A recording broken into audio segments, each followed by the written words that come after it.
किसी अच्छे कार्य के लिए भगवान को बहुत धन्यवाद करना चाहिए। प्रभु पता नहीं कल क्या होगा। जब किसी फकीर ने जब धर्मराज युधिष्ठिर से मांगने आया, उन्होंने कहा कल देंगे। भीम भैया जाके नगाड़े बजाने लगे, सारे लोग इकट्ठा हो गए। क्या बात है भाई, कौन ऐसा आपातकालीन आ गया, नगाड़े बज रहे हैं। भीम भैया ने कहा कि हमारे धर्मराज युधिष्ठिर जो धर्म को जानने वाले हैं, उन्होंने कल को जीत लिया।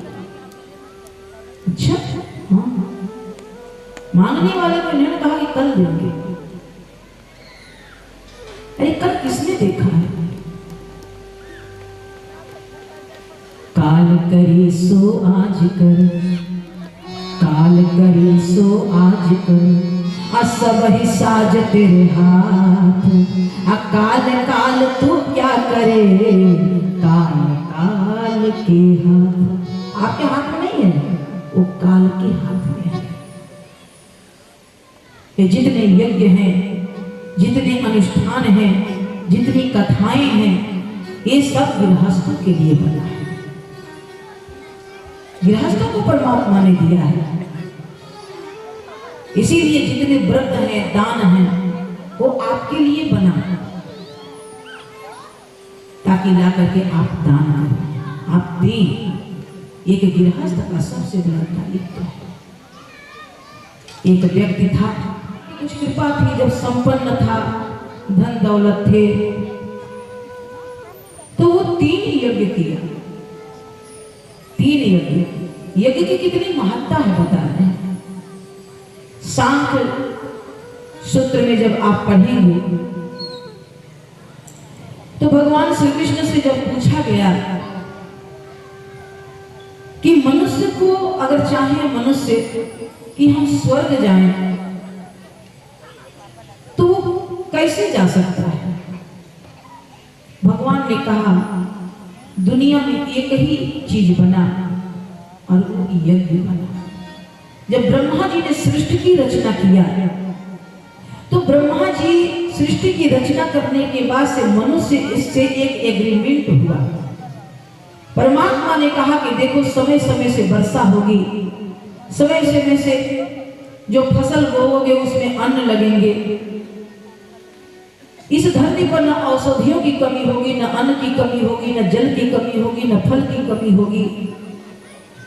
बस तुम यज्ञ करते रहना, क्योंकि यज्ञ ही हमारा भोजन है, हव्य ही हम खाते हैं। हव्यासन जो होता है ना, वो परमात्मा का भोजन होता है। हे मनुष्य, बस तुम यज्ञ करते रहना। और वो यज्ञ धीरे धीरे प्रतीक रूप में हो गया।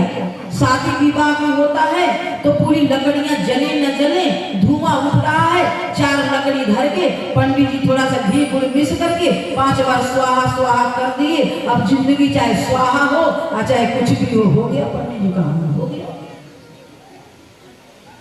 जिसमें धुआं भरा है, जो फॉर्मेलिटी कर दी है, जिस यज्ञ जो यज्ञ शादी विवाह में जहां पर हजारों लोग भोजन करते हैं, वहां पर यज्ञ इसलिए किया जाता है कि जितनी भी वस्तुएं बनी हैं, यज्ञ के माध्यम से परमात्मा भी इस भोजन को ग्रहण करे और जो ये नवविवाहित जोड़े हैं उन पर परमात्मा की अनुकंपा बरसे। इसलिए यज्ञ होता है, जनेऊ होता है, मुड़न होता है, कथा होता है।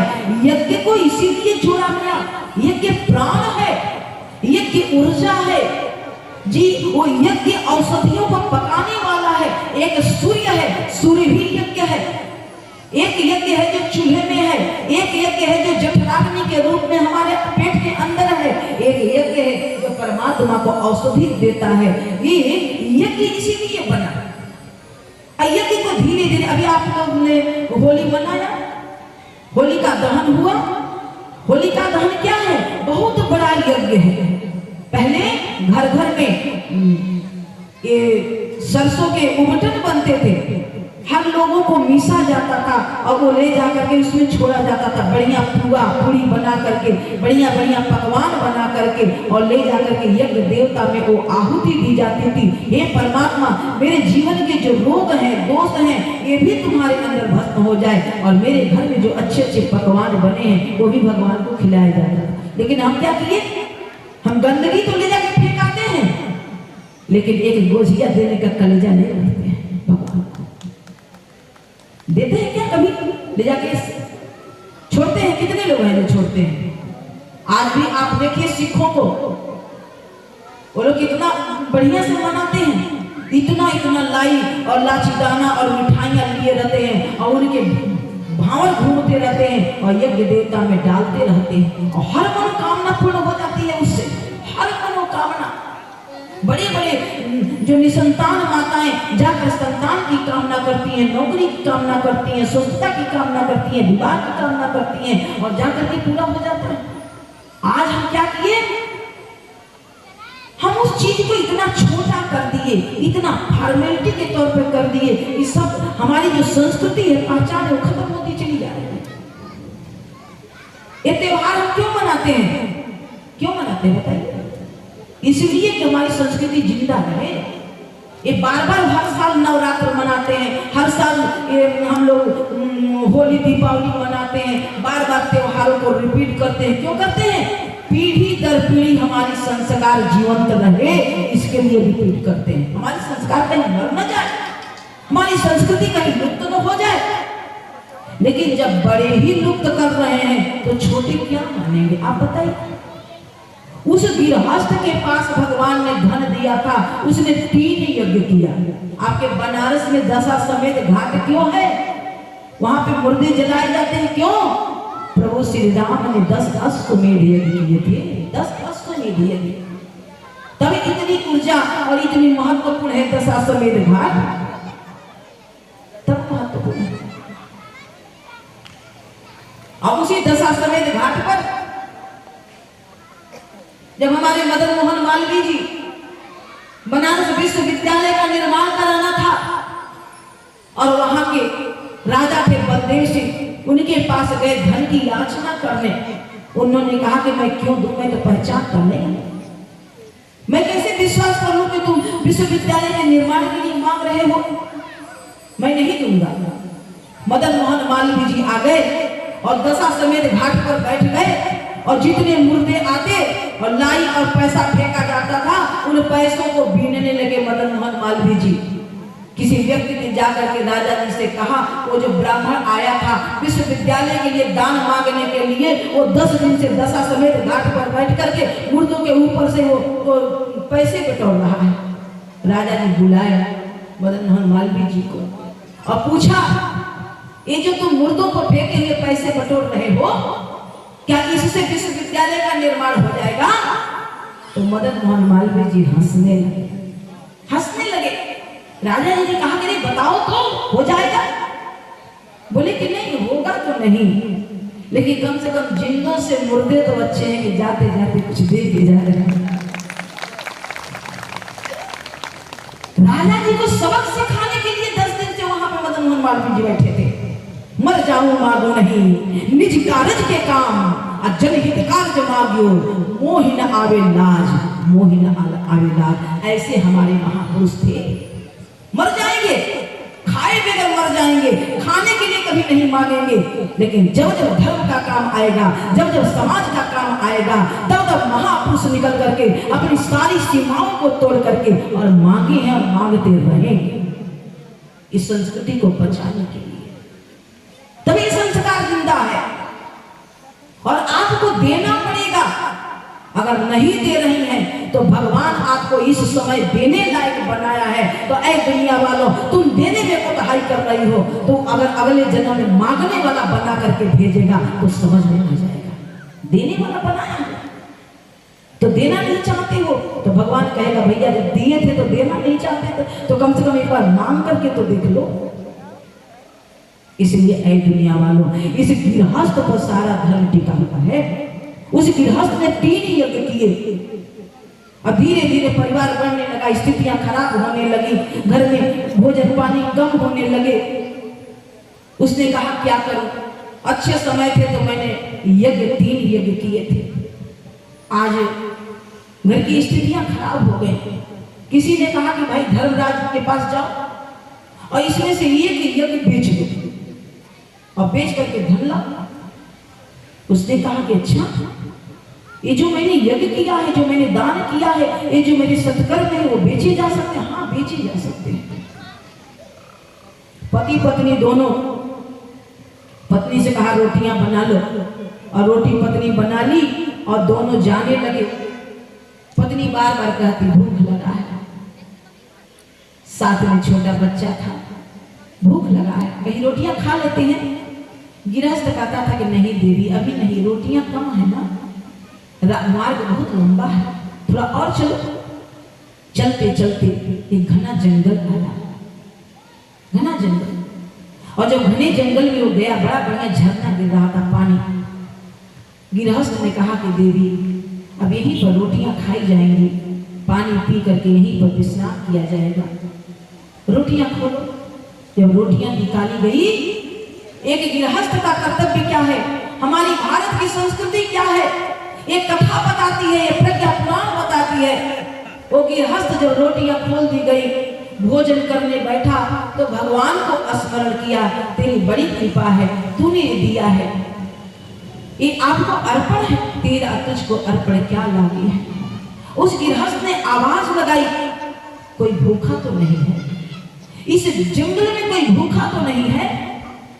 परमात्मा ने देखा रोटियां कम है, एक गृहस्थ घर में भी आवाज लगा के खाता था, आज तो हमारे दरवाजे पर कोई अतिथि आ जाए तो भैया मुंह 10 कोना बनने लगता है, चेहरे की हंसी चली जाती है, और ये कहां से मेहमान आ गया। पहले के लोग कहते थे हे परमात्मा तेरी कृपा हो, कोई अतिथि तो भेजो, अतिथि देवो भव। बड़े पुण्य होते हैं जिसके उसके दरवाजे पर कोई अतिथि आता है और बिना मांगे आपसे ऐसा श्रेष्ठ कार्य करवा देता है, आपका अन्न खा लेता है, आपका पानी पी लेता है, आपके बिस्तर पर सो जाता है, आपके कई जन्मों का पाप वो कटित कर देता है, अपना पुण्य छोड़ करके जाता है। गृहस्थ ऐसा होता है जो आता है अतिथि, ऐसा नहीं होता है, अतिथि दे के जाता है, आपसे सत्कर्म करवा के आपके पापों को कम करके जाता है,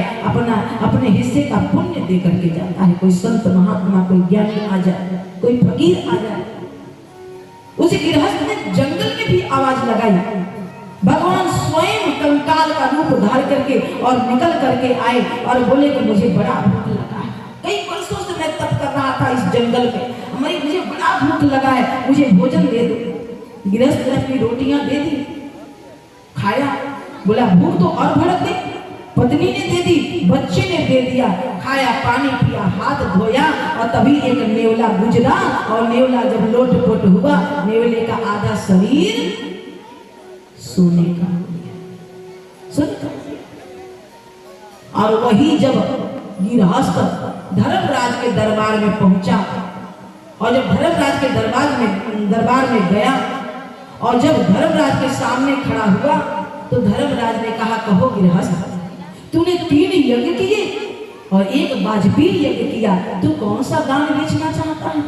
बोले महाराज आपके हाथ में किसी दूसरे की सूची आ गई है, मैं तो बड़ा गरीब हूँ, बस कभी अच्छा समय था तो मैंने 3 यज्ञ किए हैं, ये वाजपेयी यज्ञ मैंने नहीं किया है, देखिए आप गलत पर्ची पकड़ ले रहे। नहीं, ये तुम्हारी पर्ची है, तूने वाजपेयी यज्ञ कब किए प्रभु? बोले रास्ते में तूने किया, रास्ते में आते आते कितनी दूर तू चला, भूखा था, फिर भी तेरे चेहरे पर शिकन नहीं आई, तू तीनों के तीनों अपनी रोटियां दे दी। वो वाजपेयी यज्ञ से कोई कम है क्या? क्या बेचना चाहते हो? उस समय उस गृहस्थ को समझ में आया कि जाने अनजाने मनुष्य से जब कोई श्रेष्ठ कार्य हो जाता है तो उसका प्रतिफल कितना ऊंचा होता है, और जाने अनजाने कोई गलत काम हो जाता है तो उसका परिणाम कितना भयंकर होता है। ये मनुष्य के समझ की बात नहीं है, ये भगवान की समझ की बात है। और उसका दान तोला गया, बहुत सारा धन धर्मराज ने दिया और वो आया और एक ही संकल्प बना लिया, अब जीवन पर्यंत हम धर्म ही करेंगे, धर्म ही करेंगे, धर्म से कभी पीछे नहीं हटेंगे, हमारे दरवाजे से कोई भूखा नहीं जाएगा। और गुजरात में एक जगह है जिसको जलाराम बापू के नाम से जानते हैं, परमात्मा अच्छे झोलियां दे करके चला गया, जीवन भर खिलाते रहो कभी कम नहीं पड़ेगा। ये क्या है? हमारे ही कर्म कभी प्रारब्ध बन करके और हमारे ही कर्म कभी वरदान बन के हमारे ही सामने आते हैं। इसीलिए कहा जाता है कि धर्म रक्षक रक्षिता, जो धर्म की रक्षा करता है तो धर्म उसकी रक्षा करता है। कल यज्ञ करने का अवसर आपको मिले, यज्ञ जैसा श्रेष्ठ कार्य, पुनीत कार्य, कितना आप व्रत की होंगी, कितना आप उपवास की होंगी, लेकिन आपको यज्ञ करने का अवसर नहीं मिला। कहा जाता है ना कि जप का दशांश यज्ञ करना पड़ता है। अगर हम कोई मंत्र का जप कर रहे हैं और अगर यज्ञ नहीं किए हैं तो हमारा वो जप सब बेकार हो जाता है।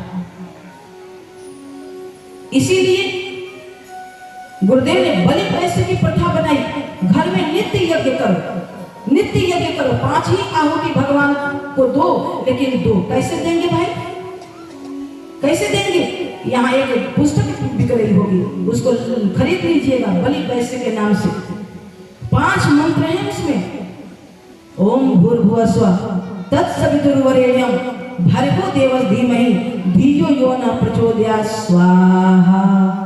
इदं देवताभ्यो इदं नमः, इदं ऋषिभ्यो इदं नमः, इदं भूतेभ्यो इदं नमः, इदं ब्राह्मणेभ्यो इदं नमः, इदं महापुरुषेभ्यो इदं नमः, इदं तीर्थेभ्यो इदं नमः।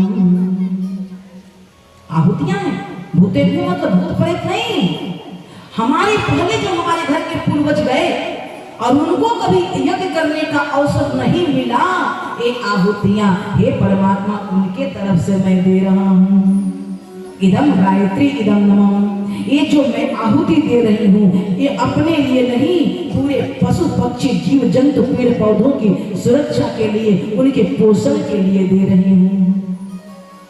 कल आहुतियां आप डालेंगे गायत्री मंत्र करते हुए, इदम स्वाहा इदम गायत्री इदम नमः। हे परमात्मा ये जो कुछ भी है ये सबका है, हमारा नहीं है, सबका इसका हक है। तो कल यज्ञ होगा। अब यज्ञ में तो आप लोगों ने दान किया है, दान किया है ना, चंदा तो सब लोग दिए हैं, हाथ उठाए कितने लोग दिए हैं? अरे जब दिए हैं तो काय कहना बड़ा उठा ले सकते हैं, इतना उठा लीजिए। कितने लोग दान दिए हैं इस यज्ञ के लिए? अच्छा, अब बाकी लोग नहीं दिए हैं?